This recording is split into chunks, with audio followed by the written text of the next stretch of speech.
अपनी बात रखने से पहले मैं उन तमाम महापुरुषों, संतों, गुरुओं को नमन करती हूँ जिन्होंने समय समय पर जिन्होंने अपने उस देश की प्रगति के लिए कार्य किया। तो बात आती है कि हमने इस महापंचायत का आयोजन क्यों किया।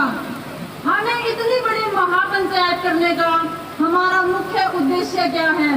तो SC/ST महापंचायत करने का हमारा मुख्य उद्देश्य, हमारा मेन कारण यही है कि हम पिछले 75 साल से आजाद हुए हैं, लेकिन हम राजनीतिक तौर पर, मानसिक तौर पर और सामाजिक तौर पर अभी भी हम गुलाम बने हुए हैं। हम किसी न किसी पार्टी के, किसी न किसी नेता के गुलाम बने हुए हैं और इस गुलामी को और विरोधी ताकतों को उखाड़ फेंकने के लिए और अपने समाज का एक कर्मठ मेहनत और इस समाज को ऊंचा ले जाने के लिए जो नेता, जो हमारा प्रतिनिधित्व बनेगा, इस गुलामी को तोड़ने के लिए हमने इस महापंचायत का आयोजन किया है।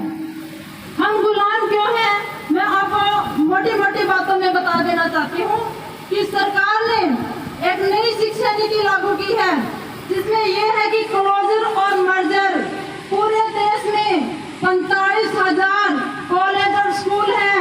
45,000 स्कूलों में अगर 3,000 से ज्यादा विद्यार्थी नहीं होंगे तो उस स्कूल और कॉलेज को बंद कर दिया जाएगा, उसको मर्जर कर दिया जाएगा। ये है सरकार की नई शिक्षा नीति। इससे ये साबित हो गया है कि जो मनीवादी ताकतें हैं, विरोधी ताकतें हैं, ये हमारी हमसे शिक्षा छीन रहे हैं, हमसे हमारे लिखने बोलने का स्वतंत्रता छीन रहे हैं। ये हमसे हमारी शिक्षा छीन रहे हैं, हमसे हमारा रोजगार छीन रहे हैं, हमसे हमारी रोजी रोटी छीन रहे हैं। लेकिन मैं इस मंच के माध्यम से बता देना चाहती हूँ, आगाह कर देना चाहती हूँ कि आप लाख जोर लगा लो, आप लाख कोशिशें कर लो, लेकिन जब तक कर्मठ मेहनत समाज को ऊंचा करने वाले नेता इस समाज में पैदा हुए हैं, वो इस देश का, इस समाज का नाम नीचा नहीं होने देंगे।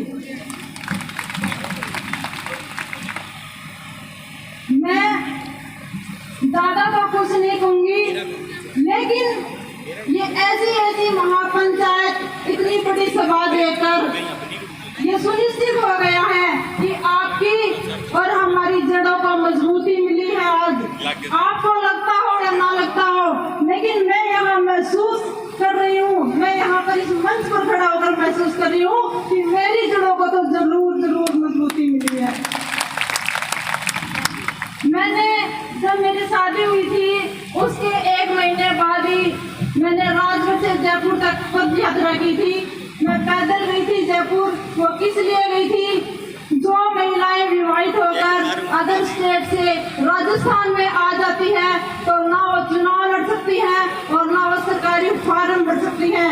उनको जो जनरल कैटेगरी के बच्चे होते हैं उनसे फाइट करनी पड़ती है, जिससे ये सबसे बड़ा दुखता, सबसे बड़ा मैटर था। और इसी से लड़ने के लिए मैंने राजगढ़ से और जयपुर तक पैदल यात्रा की थी और मैंने हर ऑफिस में हर अधिकारी को ज्ञापन दिया था और अवगत करवाया था कि जो आपने रिकॉर्ड बना रखा है, हमारा जो आरक्षण है, हक अधिकार है, वो हमें मिलना चाहिए। और मैं इस लड़ाई में अभी रुकी नहीं हूँ। जब तक मेरे में प्राण है मैं ये मुद्दा उठाती रहूंगी और इन महिलाओं को ये हक अधिकार आरक्षण दिलवाकर ही दम लूंगी।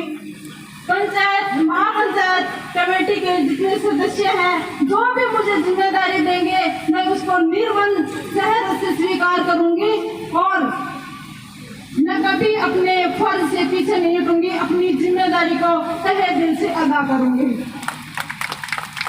आप सबको मैं ज्यादा तो नहीं कहना चाहूंगी, बहुत सारे प्रवक्ता बचे हुए हैं जिनको भी बोलने का मौका मिलना चाहिए। अंत में मैं यही कहना चाहूंगी कि मान्यवर काशीराम साहब जी ने कहा था कि अपनी वोट की कीमत, अपनी बहन बेटी की इज्जत की सम्मान करो ताकि हमें महाशक्ति बनने से कोई ना रोक पाए। इसलिए आप अपनी वोट की कीमत पहचानो और अब चुनाव का टाइम है। बड़े बड़े नेता लोग आपकी चौखटे पे आएंगे, आपसे हाथ मिला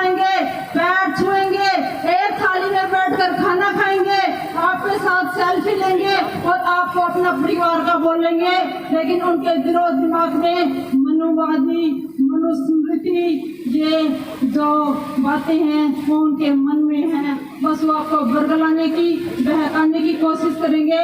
लेकिन आपको जो आपने ताकत आज यहाँ दिखाई है, बस आपको सच्चाई और दिखावे में फर्क करना है। ए मेरे समाज के साथियों, मैं आप सबसे बस यही विनती करना चाहती हूँ, सबको मेरा जय भीम।